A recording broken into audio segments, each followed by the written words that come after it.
Bismillahirrahmanirrahim. Welcome students. Welcome to another video lecture on Kingdom Animalia. Last time we were discussing about the kingdom introduction of Kingdom Animalia. तो आज हम लोग जो है पहला जो फाइलम है Kingdom Animalia का उसका नाम है फाइलम पोरिफेरा। इसके बारे में हम लोग पढ़ेंगे। तो सबसे पहले फाइलम पोरिफेरा का जो इंट्रोडक्शन है उसके हवाले से इंट्रोडक्शन में आप लोगों ने ये बताना है कि it comes from the Latin word porus. Porus का मतलब पोर्स एंड फेरा का मतलब होता है बियरिंग, यानी इसको अगर कंबाइन करें तो ये हो जाएगा पोर बियरिंग एनिमल्स, यानी इनके अंदर छोटे छोटे पूरी बॉडी के अंदर they contain many pores on their body. इनको कॉमनली हम लोग जो है पोरिफेरा को हम लोग स्पॉन्जिस भी कहते हैं। ये आपका पेपर में कभी एमसीक्यू भी बन सकता है। तो they are commonly called as sponges. इसकी जो हैबिटेट के हवाले से ये जो है एक्वेटिक होते हैं।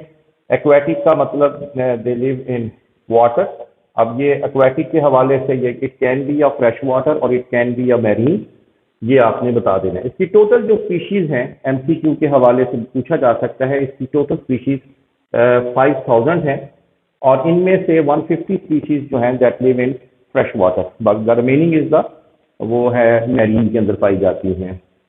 साइज के हवाले से इसके अंदर आप लोगों ने बता देना है कि ये फ्यू मिलीमीटर टू 1 मीटर तक हो सकते हैं, यानी आप कह सकते हैं कि ये माइक्रोस्कोपिक से मैक्रोस्कोपिक हो सकते हैं। यानी इसके अंदर कुछ ऐसे जानवर भी हैं जिसको देखने के लिए आपको माइक्रोस्कोप की जरूरत पड़ेगी और ऐसे भी होंगे जिनको आप लोग नेकेड आई से भी देख सकते हैं, तो वो मैक्रोस्कोपिक हो जाएंगे। जो मैक्रोस्कोपिक की एग्जांपल दी गई है आपकी बुक के अंदर सोलीमाक्सरा जुबिनी, जो कि 1 मीटर जो है ये टाल है और ये अंटार्कटिका में जो है वहां पे पाई जाती है। उसके अलावा इसके अंदर जो इसका मोड ऑफ लाइफ है, मोड ऑफ लाइफ के अंदर आप लोगों ने बताना है कि ये जिंदगी कैसे गुजारते हैं। तो इनमें जो अडल्ट हैं, जो बालिग हैं, वो स्टेशनरी होंगे, they are unable to move, जबकि जो इसकी लार्वा स्टेज जो होगी वो मोटाइल होगी, यानी वो एक जगह से दूसरी जगह पे मूव कर सकते हैं। बॉडी स्ट्रक्चर के हवाले से अगर आप देखें तो ये इसकी बॉडी की डायग्राम है। इस पूरे टॉपिक का जो बेस है आपकी बुक में, क्योंकि डायग्राम नहीं है, लिहाजा इसको अगर आप देख लेंगे तो ये टॉपिक बहुत ही कंसाइज हो जाएगा, विद इन 5 मिनट प्रिपेयर हो जाएगा। इस डायग्राम को जरूर देखिएगा कि बॉडी जो है इसकी वो इसके अंदर मैनी सेल्स से मुश्तमिल तो है, लेकिन इसके अंदर टिश्यू ऑर्गेनाइज नहीं होते, लिहाजा इसी वजह से इनके अंदर ऑर्गन्स भी नहीं पाए जाते। बॉडी सिस्टम्स के अंदर इसके अंदर आप देख सकते हैं कि पैराजोआ सिंपलेक्स है, ना तो इनमें कोई रेस्पिरेटरी सिस्टम होता है, ना कोई ब्लड है, ना कोई हार्ट है, ना तो सब, इसी वजह से ना सर्कुलेटरी सिस्टम भी नहीं है, नर्वस सिस्टम भी नहीं है इसके अंदर। हाँ ये है कि न्यूरॉन्स, क्योंकि जानवर है सेंसिस तो ये रखता है, तो वो भी न्यूरॉन्स मैं भी आपको आगे जाके बताऊंगा कि वो सिर्फ कोऑर्डिनेट करते हैं फ्लो ऑफ फ्लैजेला को, फ्लैजेला की मूवमेंट को, उसके लिए रखे जाते हैं। अभी मैं डिस्क्राइब कर देता हूँ इसको भी। फीडिंग एंड एक्सक्रीशन के हवाले से द 20% ऑफ द फूड जो इसकी है वो जू प्लैंक्टन एंड फाइटोप्लैंक्टन, यानी microscopic animals and microscopic plants वगैरह की सूरत में जो है इसके अंदर पाए जाते हैं, जिसको आप किंगडम प्रोटिस्टा में पढ़ भी चुके हैं। डेट्राइटस क्या होता है कि ये डेड ऑर्गेनिक मैटर होता है, डेड ऑर्गेनिक मैटर जो कि पानी में तैर रहा होता है, तो ये खुराक जो है ये इसकी खुराक होती है। अब जैसे कि डायग्राम में आ गया, डायग्राम इसकी बहुत इंपॉर्टेंट है। डायग्राम में अगर आप लोग ये देखेंगे इसका बॉडी स्ट्रक्चर अपने बना दिया है। ये जो बाहर वाले सेल्स हैं, इन सेल्स को हम लोग कहते हैं पिनेकोसाइट, ठीक है, हर सेल को पिनेकोसाइट बोलेंगे। अब ये जो पूरी की पूरी लेयर है बाहर वाली, ये लेयर को अब आप लोग बोलेंगे पिनेकोडर्म। ये पिनेकोडर्म, डर्म का मतलब लेयर, एक सेल को होगा पिनेकोसाइट, यानी अगर एक सेल की बात करेंगे तो पिनेकोसाइट, पूरी लेयर की बात करेंगे तो पिनेकोडर्म हो जाएगा। इसके अंदर वाली जो लेयर है, इसी तरह एक जो लेयर है, एक सेल जो है उसको आप लोगों ने कहना है क्वानोसाइट, लेकिन पूरी की पूरी लेयर को आप क्या बोलेंगे, क्वानोडर्म। तो ये क्वानोडर्म हो जाएगा। यानी ये देख लें, ये अंदर वाली जो लेयर है इसकी, वो एक सेल को क्वानोसाइट और पूरी की पूरी लेयर को बोलेंगे क्वानोडर्म। तो ये बाहर वाली हो जाएगी पिनेकोडर्म, अंदर वाली हो जाएगी क्वानोडर्म, और दोनों के दरमियान में ये मेसेनकाइमा या मेसोग्लिया, ये जो है दरमियान में दोनों लेयर्स के दरमियान ये मौजूद है। ये आप लोगों ने बता देना। फिर अगर आप गौर से देखें तो इस जानवर के यहाँ पे ओपनिंग है, इस ओपनिंग को कहते हैं ऑस्टियम। अब ऑस्टियम के जरिए जो है वाटर वो इसके अंदर एंटर हो जाता है, और यहाँ दूसरी ओपनिंग से जो पानी है या दूसरी चीजें हैं, वेस्ट मटेरियल है, वो यहाँ से निकल जाता है। इस ओपनिंग को कहते हैं ऑस्क्यूलम। अब सवाल ये है कि अगर ये मूवमेंट नहीं करता तो ये इसमें पानी कैसे दाखिल हो जाता है? तो पानी दाखिल होने के लिए ये, जैसे मैंने अभी आपको बताया कि न्यूरॉन्स होते हैं। ये न्यूरॉन्स, इसके अंदर जो क्वानोसाइट्स हैं, इसके अंदर जो फ्लैजेला होता है, ये फ्लैजेला मूव करता है। जब फ्लैजेला मूव करता है तो पानी जो है ये बाहर निकलता है, और जो फ्रेश वाटर है it can enter through the ostium.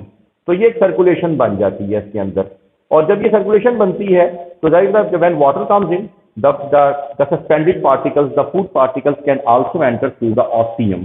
जब ये खुराक यहाँ पे अंदर आ जाएगी तो the food is taken up by these cells which are called as quanocytes. तो quanocytes जो हैं इसकी एंडोसाइटोसिस कर लेंगे और खुराक को बॉडी के अंदर ले जाएंगे। अंदर ले जाके इसको वो डाइजेशन करेंगे, जिसकी will be called as intracellular digestion. अब अंदर वाले जो सेल्स हैं ये खुराक तो खा लेंगे, लेकिन what about the outer cells which are called as pinacoderm? तो यहाँ से खुराक जो है वो डिफ्यूज करके बाहर वाले सेल्स को मिल जाएगी कि भाई तुम भी अपना खाना खा लो। तो अंदर भी खुराक है, बाहर भी खुराक जो है वो by the process of diffusion. और जो वेस्ट मटेरियल होगा वो वेस्ट मटेरियल यहीं से ही बाहर निकाल दिया जाएगा by the process of exocytosis, और यहाँ से खुराक जो है बाहर चली जाएगी। ये जो कैविटी है, ये जो खाली जगह है, this cavity is called as spongocoel. ठीक है, it can become MCQ in your paper, तो ये आप लोगों ने इसके अंदर बता देना है। उसके बाद रिप्रोडक्शन। अब जानवर है, जानवर की एबिलिटी होती है कि ये अपनी जो रिप्रोडक्शन कर सकते हैं, अपनी आबादी को बढ़ा सकते हैं। There are two types of reproduction in sponges, one is called as asexual reproduction. Asexual reproduction जो है उसमें एक है बडिंग। बडिंग जो है आपको पता है कि एक जानवर में से एक बड निकलती है, और वो बड जो है it can be removed, it will be removed from that animal. लेकिन अगर जो बड है, अगर बड इंटरनल हो, जैसे ये देखें, अगर बड इंटरनल हो, अगर बाहर हो तो एक्सटर्नल बड होगी। अगर बड एक्सटर्नल बड है तो वो बड कहलाएगी। अगर अंदर वाली बड है तो उसको हम लोग क्या बोलेंगे? गैन्यूल। तो गैन्यूल जो है ये अगेन आपके पेपर में, आपके बोर्ड के एग्जाम में आपका एमसीक्यू बन सकता है। तो गैन्यूल की डेफिनेशन क्या हुई? The internal bud of the sponges. तो ये आप लोगों ने बता देना है। अब बात आ जाती है सेक्सुअल रिप्रोडक्शन की। अब सेक्सुअल रिप्रोडक्शन आपको पता है कि जानवर जो हैं सेक्सुअली दो हेटेरोमॉर्फिक जो गैमीट्स हैं उनसे मिलके बनते हैं। एक को स्पर्म बोलते हैं, एक को हम लोग एग बोलते हैं। स्पर्म जो होते हैं they are motile and eggs are non motile. तो वैसे ये सेक्सुअली जो है हर्मैफ्रोडाइट होते हैं, लेकिन कुछ स्पीशी ऐसी भी हैं जिसके अंदर सेक्सेस सेपरेट होंगे, यानी मेल सेक्स ऑर्गन दूसरे जानवर पे, फीमेल सेक्स ऑर्गन दूसरे जानवर पे, लेकिन जिसमें इकट्ठे होंगे, एक ही जानवर में मौजूद होंगे, तो वो हर्मैफ्रोडाइट कहलाएगा। अब हर्मैफ्रोडाइट के अंदर, इनके अंदर जो है मेल सेक्स ऑर्गन्स जो है वो पहले बन जाते हैं। यानी आज दोबारा सुन लें कि अगर हर्मैफ्रोडाइट है, हर्मैफ्रोडाइट मेल भी है फीमेल भी है उसी पे, लेकिन उस जानवर में मेल सेक्स ऑर्गन पहले पैदा हो जाता है, लिहाजा इसको प्रोटोमीन फर्स्ट पहले और एंड्रस मेल। इसके अलावा जैसे हमने इंट्रोडक्शन में पढ़ा था कि जो ये जानवर है इसमें ब्लास्टुला और लार्वल स्टेजेस भी जो है वो मौजूद होती हैं। एग्जाम्पल्स अक्सर औकात बोर्ड के एग्जाम में आती हैं, आप लोगों के एमसीक्यूज में आ जाती हैं। इसके अंदर आपने बस ये बात बतानी है कि जो साइकॉन है ये एक मैरीन स्पॉन्ज है, समुद्र में रहती है। ल्यूकोसोलिनिया है, ये एरेक्ट ट्यूब, सीधी ट्यूब से मुश्तमिल है। यूप्लेक्टेला बहुत इंपॉर्टेंट है, इसको वीनस फ्लावर बास्केट भी इसको कहा जाता है, क्योंकि बिल्कुल ये बास्केट की तरह खूबसूरत की जिगजैग पैटर्न पे ये बनी होती है। स्पॉन्जिला, स्पॉन्जिला जो है ये फ्रेश वाटर में पाई जाती है।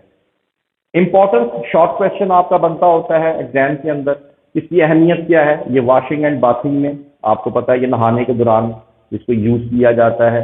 इसके अलावा इसको सर्जिकल ऑपरेशन वगैरह के अंदर जो है यूज करते हैं फॉर एब्जॉर्प्शन ऑफ ब्लड, जैसे एक फोम ब्लड को या एक लिक्विड को एब्जॉर्ब कर लेता है, तो ये भी during operation, during operative procedure it can absorb the different fluid and the blood also. और एक और चीज पूछी जा सकती है पेपर में कि ये मेडिटेरेनियन सी जो है दुनिया के सबसे इंपॉर्टेंट, सबसे अहम जो कमर्शियली इंपॉर्टेंट स्पॉन्जेस हैं वो यहाँ पाए जाते हैं। Thank you very much. कोई क्वेश्चन हो तो आप लोग कमेंट्स में पूछ सकते हैं, इंशाल्लाह ताला आपको रिप्लाई किया जाएगा। Thank you.